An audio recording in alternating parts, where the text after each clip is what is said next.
natjecanje pružilo nam je priliku naučiti mnoštvo toga kako napraviti skoro pa već gotovi proizvod.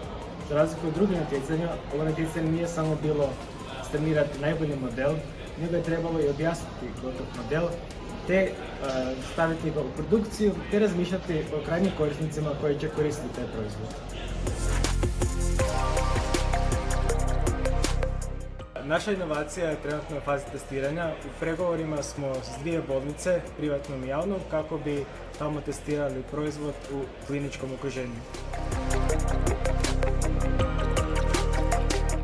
Svim natjecateljima koji razmišljaju prijaviti se na ovo natjecanje, poručio bih da se prijave, da steknu mnogo znanja, da rješavaju pravi javnozdravstveni problem i da kasnije možda osnuju svoj startup.